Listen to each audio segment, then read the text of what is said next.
Allez, on regarde ensemble l'exercice 11. Donc vous avez vu la situation que je vous ai inventée. Vous allez au restaurant avec votre patron. Pour lui faire bonne impression, vous allez de toute façon prendre la même chose que lui. Vous savez qu'il va prendre une entrée et un plat, mais on ne connaît pas à l'avance ses goûts.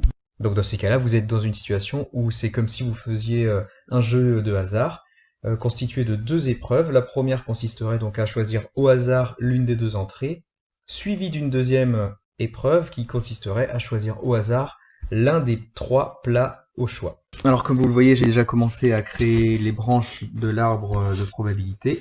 Dans une première partie, je commence à indiquer les deux entrées possibles, et ensuite, quelle que soit l'entrée choisie, si c'est vraiment du hasard, on se retrouve avec à nouveau trois possibilités pour le plat principal. Donc voilà, j'ai indiqué pour chacune des entrées choisies les trois plats possibles qu'on a ensuite. Donc voilà, on n'est clairement pas sur un menu végétarien. Dans la première question, je vous demande le nombre de menus possibles. Eh bien, on voit ici que j'arrive à 6 branches possibles. Par exemple, ici, c'est quelqu'un qui aurait pris saumon puis turbo. Ici, ce serait saumon puis veau, etc. Et on peut répondre qu'à partir du moment où on constitue notre repas avec une entrée et un plat, dans ces cas-là, il y a 6 menus possibles. Alors, petite parenthèse, si on autorise le client à simplement prendre une entrée s'il le souhaite ou simplement un plat, dans ces cas-là, il faut augmenter de 2 plus 3 et on tombe à 11 menus possibles. En deuxième question, je vous demandais la probabilité qu'il a de manger du poisson en entrée et en plat principal. Si on regarde sur notre arbre, il faudrait donc qu'il emprunte ce chemin-là. Et oui, le turbo, c'est bien un poisson, pour info, c'est ça.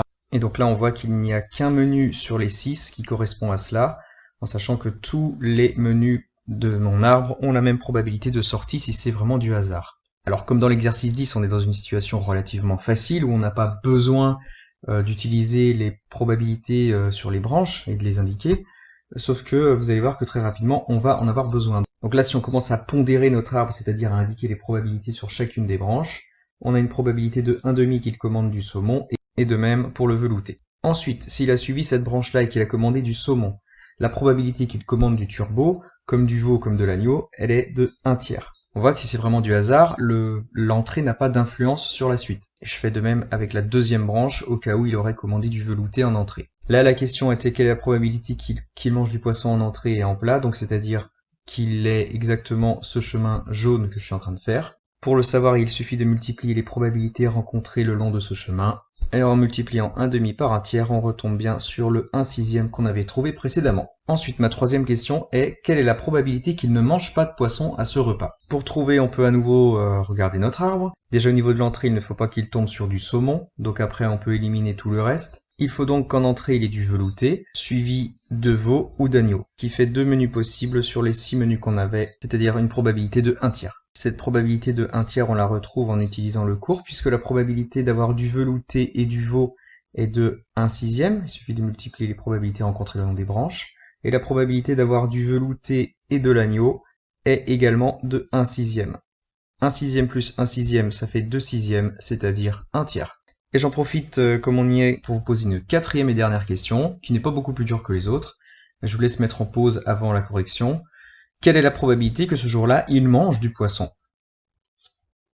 Alors, manger du poisson, ça veut dire en avoir en entrée, ou en plat principal, ou les deux. Donc, soit en entrée, il a du saumon, et dans ces cas-là, c'est fait, donc peu importe le plat d'après, il aura eu son poisson. Et d'ailleurs, si on regarde ce chemin-là, il en aura même 2 fois. Soit il a du velouté, mais ensuite il lui faut du poisson, donc c'est ce chemin-là et pas les autres. Pour chaque menu, il a une probabilité de 1/6 de tomber dessus. En additionnant tout ça, on tombe sur 4/6, c'est-à-dire 2/3. Et pour info, on aurait pu aller beaucoup plus vite et se servir de ce qu'on avait fait dans la question 3, puisque dans la question 3, on avait estimé que la probabilité de A, alors j'appelle A l'événement manger du poisson, était de 1/3. Or, qu'est-ce que je vous demande ici dans cette question 4? Je vous demande d'estimer la probabilité de A bar, c'est-à-dire l'événement contraire, ne pas manger du poisson. Et on a vu dans le cours que la probabilité de l'événement contraire, c'est 1 moins la probabilité de l'événement. C'est-à-dire c'est la probabilité qu'il vous reste. C'était donc 1 moins 1/3, c'est-à-dire 3/3 moins 1/3. Et on retombe bien sur la probabilité de 2/3 qu'on avait trouvée.